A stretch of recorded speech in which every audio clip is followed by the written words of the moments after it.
A Bíblia diz que logo após o dilúvio, a arca repousou no 7º mês sobre as montanhas de Ararat. Este é Ron Wyatt. Wyatt era um arqueólogo amador que, após anos dedicados a comprovar os relatos bíblicos, fez uma das maiores descobertas da história, exatamente nas montanhas de Ararat. Mas antes de falar mais sobre Ron e revelar o que ele descobriu, vamos voltar ao ano de 1948. Este ano é muito especial para as profecias bíblicas, pois foi o ano em que ocorreu um evento crucial que mudaria a história para sempre. Acontece que a terra de Israel foi declarada um estado independente, reconhecido mundialmente como uma nação. Isso representou um grande avanço para o povo escolhido por Deus, mas não foi o único acontecimento marcante daqueles dias. No mesmo ano, os habitantes de uma vila próxima às montanhas do Monte Ararat, no leste da Turquia, relataram que um terremoto movimentou as montanhas, revelando de repente uma silhueta muito semelhante a uma embarcação de grande porte. Mas isso não é tudo. Alguns afirmaram que luzes estranhas apareceram sobre o local no momento em que esse objeto foi exposto. Embora vejamos isso como um evento extraordinário, não foi algo que repercutiu nas notícias da época até 1959, quando o piloto de um avião turco chamado Durupinar tirou fotos aéreas das montanhas de Ararat para o Instituto Geodésico da Turquia. Uma dessas fotos capturou a imagem de um objeto com a forma de um barco. Ao ver essas imagens, o Dr. Arthur Brandenburger, um especialista em fotogrametria histórica da Universidade Estadual de Ohio, nos Estados Unidos, concluiu: "Não tenho dúvida de que este objeto é um barco. Ao longo de toda a minha carreira, nunca vi um objeto como este em uma fotografia aérea." Em seguida, em 1960, uma equipe da revista Life dos Estados Unidos realizou uma expedição de 1 dia e meio no local. Esse tempo foi suficiente para realizar alguns testes científicos.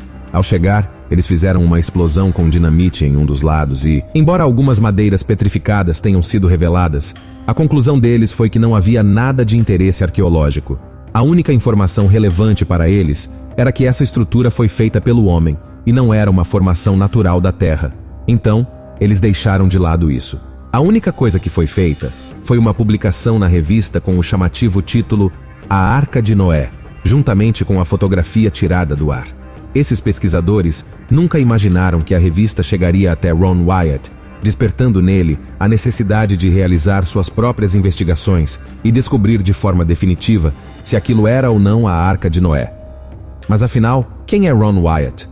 Ron Wyatt foi um aventureiro americano conhecido por ser um cristão fervoroso e apaixonado por provar que as histórias da Bíblia eram completamente reais.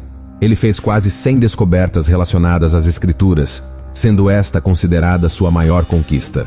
Após ler um artigo publicado na revista Life sobre uma expedição, Ron ficou curioso e decidiu visitar o local em 1977, acompanhado por seus 2 filhos adolescentes.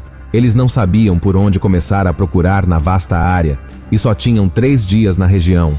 Então Ron e seus filhos começaram a orar para que o táxi parasse milagrosamente nos lugares onde eles precisavam procurar. E acredite ou não, foi exatamente o que aconteceu. O táxi parou no meio do caminho sem explicação, e quando saíram do carro, você não vai acreditar no que encontraram. No mesmo local, eles viram uma estranha pedra perfurada com inscrições. Sem entender o que estava acontecendo, Ron e sua equipe continuaram sua viagem, mas a cada trecho, o carro parava, e outra pedra como aquela aparecia quando eles saíam do veículo. Seria só uma coincidência? Essas pedras são conhecidas como âncoras de pedra, e serviriam exatamente como contrapeso em uma embarcação. De maneira estranha, essas pedras apareciam alinhadas em direção ao local onde parecia ter sido acomodada aquela figura semelhante a um barco, como se tivessem se soltado ao encalhar. O lugar chamou muito a atenção de Wyatt, e ele decidiu que as investigações deveriam continuar para descobrir se poderia ser a Arca de Noé. No entanto, ele não pôde prosseguir imediatamente devido aos seus compromissos familiares em seu país de origem, mas partiu prometendo a si mesmo voltar para continuar o que havia começado. Mas então, outro terremoto em agosto de 1979 expôs silhuetas que pareciam ser as paredes da arca. Quando Ron viu aquilo, ele tinha total certeza de que aquele objeto se parecia exatamente com um navio encalhado. Foi por causa disso que, aproveitando os avanços da ciência e os novos instrumentos, Ron decidiu continuar com a expedição para confirmar essa hipótese. Ele preparou suas coisas e voltou para a Turquia. Esse seria uma das 24 viagens que Ron faria ao local. No entanto, havia algo que não fazia sentido para os estudiosos, que eram as dimensões e as medidas da arca. A Bíblia diz: faça para si uma arca de madeira com 300 côvados de comprimento, 50 côvados de largura e 30 de altura. Faça-lhe uma janela e termine-a a 1 côvado de altura em cima, e coloque a porta da arca em seu lado, e faça 3 andares, um embaixo, outro no meio e outro em cima. Segundo as palavras, a arca tinha 300 côvados de comprimento. Se convertermos 300 côvados hebraicos para metros, que é a medida padrão no Brasil, obtemos uma medida de aproximadamente 135 metros. No entanto, após ser medida, a extensão da arca nos restos fósseis com formato de barco nos montes de Ararat foi calculada em cerca de 157 metros de comprimento. Em outras palavras, a arca era cerca de 20% maior do que o descrito na Bíblia.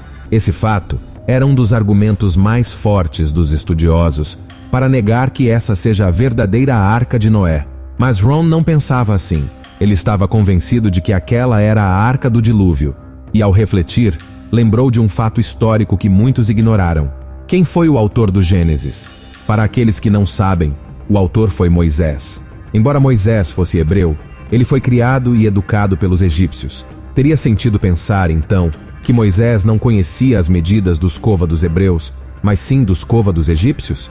Pois sim, são duas medidas completamente diferentes, como metros e pés, o que exigia fazer a conversão novamente. E 300 côvados egípcios em metros equivalem a aproximadamente 157 metros. Essa é exatamente a medida dessa estrutura em forma de barco no Monte Ararat.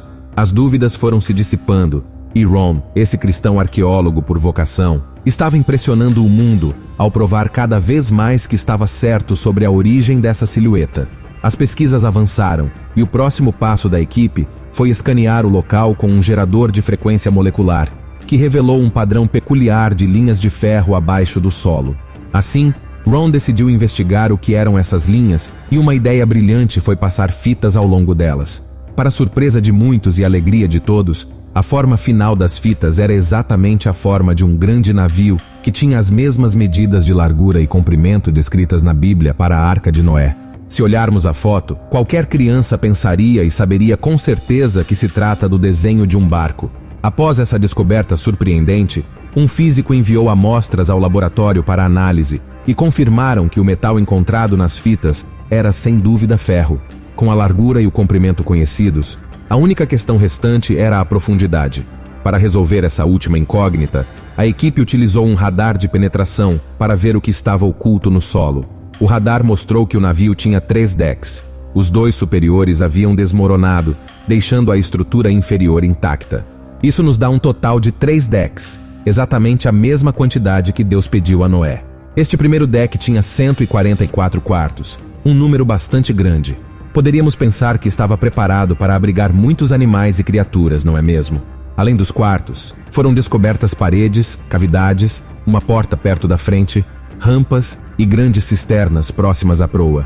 Não satisfeitos com todas as descobertas, os pesquisadores continuaram usando 4 tipos diferentes de detectores de metais, o que levou à descoberta de muitos rebites de metal. Esses rebites foram analisados, pois dependendo de sua composição, poderia-se determinar se eram formações naturais ou elementos criados pelo homem.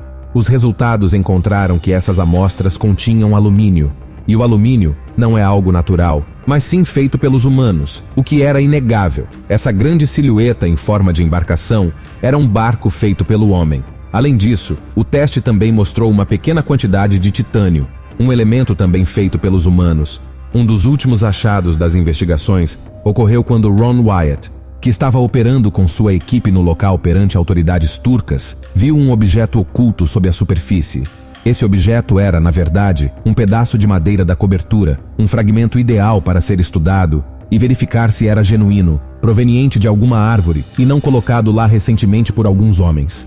Foi realizado um teste de nível de carbono, que resultou em um nível extremamente alto. Em outras palavras, foi comprovado que esse pedaço de madeira pertencia a uma árvore antiga e havia sido petrificada ao longo do tempo. Ron Wyatt conseguiu exibir a madeira revestida na televisão, por meio da rede de TV CNN, durante uma entrevista. Como podemos ver, A notícia da descoberta da arca foi divulgada em alguns programas de televisão dos Estados Unidos, mas não recebeu a atenção que merecia. O governo turco oficialmente designou esse local como um parque nacional, declarando que são os restos da Arca de Noé.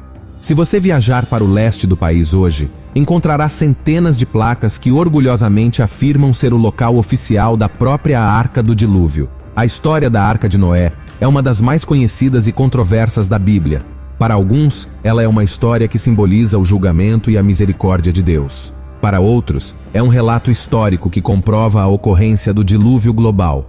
Essa descoberta desafia a forma como enxergamos as coisas e nos convida a revisitar as páginas da Bíblia com uma nova perspectiva, talvez encontrando um equilíbrio melhor entre fé e razão. O que você acha? Como essa revelação mudou a sua visão da história da humanidade e da Bíblia? Compartilhe sua opinião nos comentários abaixo. E é claro, se você gostou deste vídeo, deixe seu like. E não se esqueça de se inscrever no nosso canal e compartilhá-lo com seus amigos. Obrigado por assistir e até o próximo vídeo.